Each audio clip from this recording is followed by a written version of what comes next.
అందరికీ నమస్తే. అందరూ ఎలా ఉన్నారు? వెల్కమ్ టు కళ్యాణి ధార వ్లాగ్స్. అందరూ బాగుండాలి, అందులో నేను కూడా ఉండాలి. ఫస్ట్ టైం కనుక మన ఛానల్ని ఎవరైనా చూస్తూ ఉన్నట్లయితే ప్లీజ్ అండి లైక్ చేయండి, షేర్ చేయండి, సబ్స్క్రైబ్ చేసుకోండి. కొత్త వాళ్ళని కూడా సపోర్ట్ చేయండి.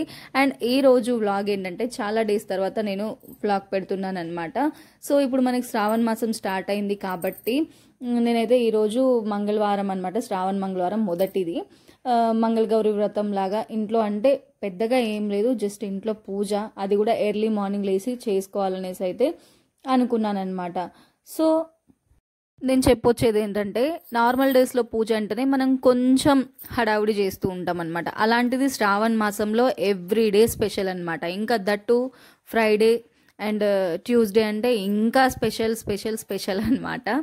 మనం ఏంటంటే రెగ్యులర్గా ఏమనుకుంటామంటే, ఎవరైనా కొంచెం డబ్బున్న వాళ్ళు, కొంచెం మంచిగా అంటే వాళ్ళు అన్ని విధాల చేసుకోగలరు అనమాట. ప్రతి ఒక్క వస్తువు, డెకరేటివ్ ఐటమ్ నుంచి అమ్మవారికి వెండి పువ్వులు, బంగారు పువ్వులు అండ్ ఇంకా దీపం అన్నీ అనమాట, వెండివి అట్లా పెట్టుకుంటూ ఉంటారనమాట. సో వాళ్ళ స్తోమత వాళ్ళది అండ్ లోవర్ మిడిల్ క్లాస్ వాళ్ళ స్తోమత మనది. సో ఎట్లా అంటే ఇప్పుడు వాళ్ళని చూసి మనం ఏమనుకుంటున్నామంటే, అమ్మ వాళ్ళు ఎంత బాగా చేసుకుంటున్నారు, మనం ఇంకెప్పుడు చేస్తాము.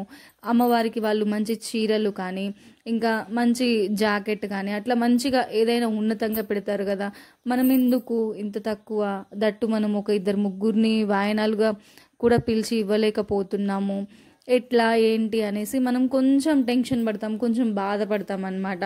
సో అలాంటి నాకేమనిపిస్తుందంటే, ఇంతకుముందు నా మైండ్ సెట్ కూడా అట్లనే ఉండేదన్నమాట. కానీ చిన్నగా చిన్నగా నన్ను నేను అంటే తెలుసుకుంటున్నాను అనమాట, ఎట్లా ఏంటి అనేసి.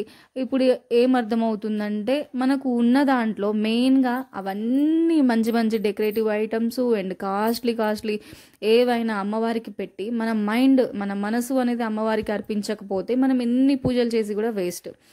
అలాగే అవన్నీ పెట్టినా వాటికంటే విలువైనది మన ప్రజెన్స్ అనేది అమ్మవారి దగ్గర, అంటే దేవుడికి దగ్గరగా ఉంచాలన్నమాట.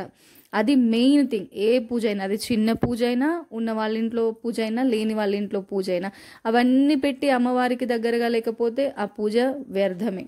అలాగే అవన్నీ లేకపోయినా మనకి ఎలా అప్పటికప్పుడు ఎలా కుదిరితే ముందు ప్రీ ప్లాన్ చేసుకొని, అది ఆ టైంకి జరగకపోతే, అరే నేను రేపు గౌరీ వ్రతం కదా, ఇలా చేద్దాం అనుకున్నా, అలా చేద్దాం అనుకున్నా, ఒక 5 ముత్తైదుల్ని పిలుద్దాం అనుకున్నాను, అవన్నీ ఏమి చేయలేకపోయినా, మీరు ఇంట్లో భార్యాభర్తలు ఉంటారు కదా.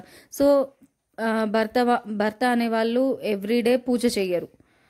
ఉన్నప్పుడు ఆ రోజు స్పెషల్ డే అయినా ఇద్దరు కలిసి పూజ చేసుకోవడము, ఆ రోజు మనకు వీలైనంత రోజు నువ్వుల నూనెతో పెడితే ఆ రోజు నేతితో దీపం పెట్టుకోవడము, అట్లా నేను చేసినవి నేను మీకు చెప్తున్నాను. ఎవరికైనా యూజ్ అయితే మీరు కూడా మనసుని అనవసరమైన విషయాలతో బాధ పెట్టుకోకుండా, మనకి ఎట్లా కుదిరితే అట్లా దీపారాధన అమ్మవారికి చేసుకొని మనకు వీలైనంతలో మనం హ్యాపీగా ఉండాలి అన్నదే నేను అనుకుంటున్నాను అనమాట.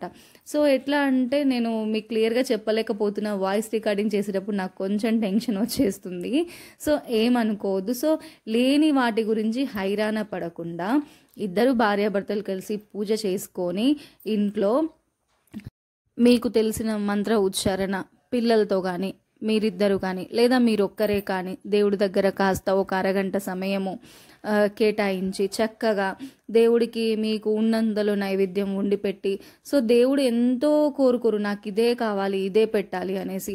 మెయిన్గా నువ్వు ఎన్ని పెట్టినా మనసు అనేది దేవుడి దగ్గర అర్పించాలి, దేవుడు నామస్మరణ చేస్తూ ఉండాలి, మాట్లాడుతూ పూజ చేయడం అట్లా కాకుండా మన మైండ్ అనేది దేవుడి దగ్గర ఉంచాలి. ఎంత ప్రశాంతంగా అసలు దీపం వెలిగిస్తే ఎర్లీ మార్నింగ్ మనకి ఎంత మంచిగా, సరే ఎవ్రీడే మనకు కుదరకపోయినా అట్లీస్ట్ స్పెషల్ డేస్ అయినా సరే ఎర్లీ మార్నింగ్ పెట్టడానికి మనం ట్రై చేయాలి. అండ్ ఎవ్రీడే దీపం పెట్టడానికి ట్రై చేయాలి. 8 లోపు 7 లోపు, ఓకే ఇంకా కుదరని వాళ్ళు 10 లోపు అట్లా పెట్టడానికైనా ట్రై చేయాలి.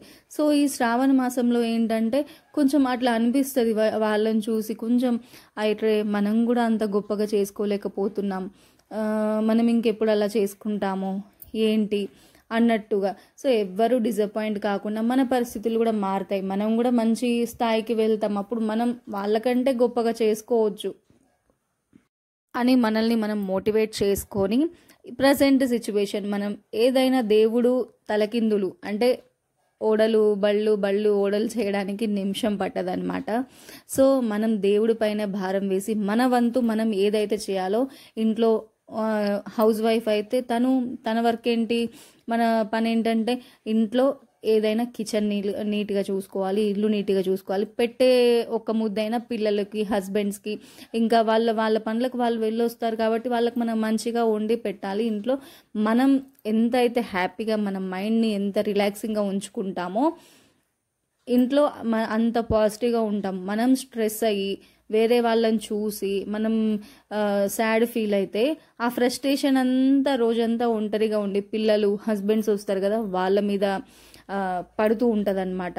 వాళ్ళు రాగానే మనం వాళ్ళ మీద అరిచేస్తూ ఉంటాం. సో ఇది పర్సనల్గా నేను అంటే నాకు కూడా జరుగుతూ ఉంటుందన్నమాట అప్పుడప్పుడు. సో ఇప్పుడు నేను రియలైజ్ అయ్యేది ఏంటంటే కొంచెం మనం అట్లా ఉండకూడదు, ఏదైనా కొంచెం స్పోర్టివ్గా తీసుకోవాలి. లేని వాళ్ళం అంటే ఎప్పుడుకు అట్లనే ఉండిపోలేం కదా. మనకు చేతనైనంత ఉన్న దాంట్లో హ్యాపీగా ఉండడం మనమైతే నేర్చుకోవాలన్నమాట. సో మా రోజు అయితే ఇలా జరిగిందనమాట. మంగళవారం చాలా హ్యాపీగా ఉన్నంతలో మేము నెయ్యి దీపాలు పెట్టుకున్నాము. నేను మా వారు కలిసి దీపారాధన చేశాము. అండ్ అలాగే వర్షం పడింది, మమ్మల్ని ఆశీర్వదించింది. ఇంకా పిల్లలు చక్కగా వాళ్ళ కోసం రాగి ఇడ్లీలు చేశానన్నమాట, తిన్నారు వాళ్ళు. ఆ కాకరకాయ కర్రీ వండానమాట. సో ఇదిగోండి మార్నింగే ముగ్గేసాం కదా, వర్షం పడి అంతా పోయింది. సో నేను చెప్పిన మాటలు కొంచెం కన్ఫ్యూజింగ్గా అట్లా మీకేమన్నా అనిపిస్తే ప్లీజ్ మీకేమనిపించిందో వీడియో ఎండ్ వరకు చూసిన వాళ్ళు దయచేసి కామెంట్ చేయండి. నేను ఇంకా బెటర్మెంట్గా చేయడానికి నాకు కొంచెం మోటివేషన్ వస్తుంది. లైక్ చేయండి, మన ఛానల్ని సబ్స్క్రైబ్ చేసుకోండి.